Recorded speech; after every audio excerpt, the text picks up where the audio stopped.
But we begin our second hour today with a Fox News alert and an extremely fluid situation following the deadly Brussels terror attacks. Welcome to Happening Now.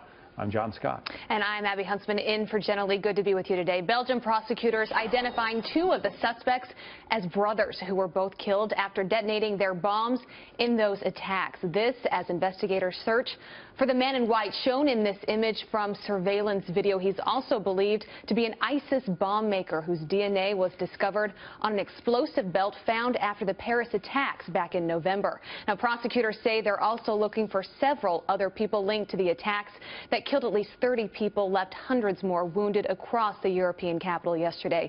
And this as one survivor describes the moments after the attack. I was just one floor under the explosion, but I was just going to take the elevator, but the elevator was full, so I didn't get in. And then when the elevator came back, I was just going to step in the elevator, and then I heard a big explosion, and my face was under black dust. People start yelling, and everywhere there was broken glass, and people dropped their luggage, and it was just horrible. It's just like a horror movie. I just can't describe it. Meantime, security operations are ongoing, with Belgium still at its highest alert level. We've got live Fox team coverage with Chief Intelligence Correspondent Catherine Herridge, but we begin with Senior Foreign Affairs Correspondent Greg Palkot in Brussels with the latest there. Greg?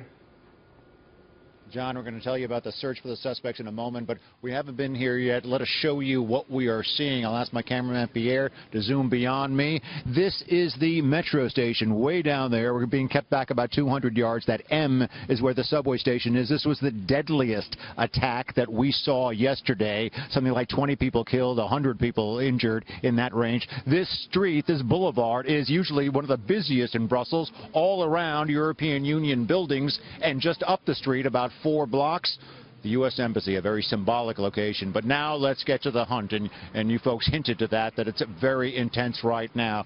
First, they're looking for the man in white jacket seen in that surveillance video yesterday from the airport. Police haven't said it, but sources are saying that it's Najim Lashraoui. Not only did he make the bombs, it is believed, here in Brussels, but he also made the bombs in the Paris attacks last November. He is the guy that got away from that airport scene, but he's being hunted. We had a false alarm this morning. We actually thought the police had caught him.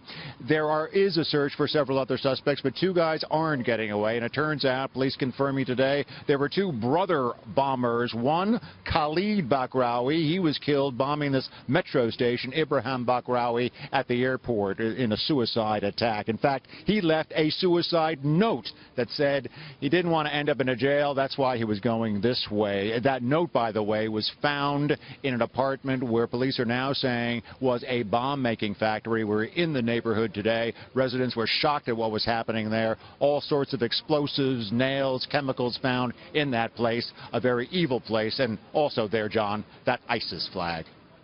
What about the mood in Brussels right now? What's it like?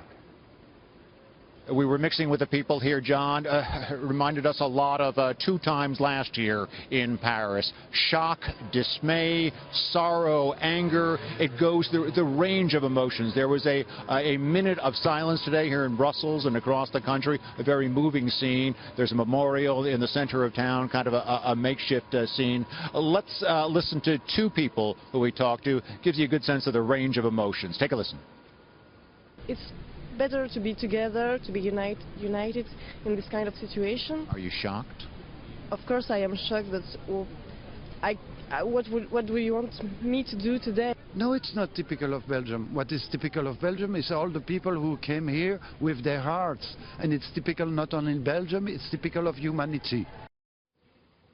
John, there's a memorial just to the left of me. Pierre, why don't you swing over there? You're going to get caught up by the lamp. I'm sorry, but also flowers remembering this attack. And there's a sign there, and it says, Varum, pourquoi, why? Basically in 3 languages. Why is this happening? Why is this happening again and again? And these are the questions these people are asking. Back to you, John. Greg Palkot reporting live from Brussels. Thank you, Greg.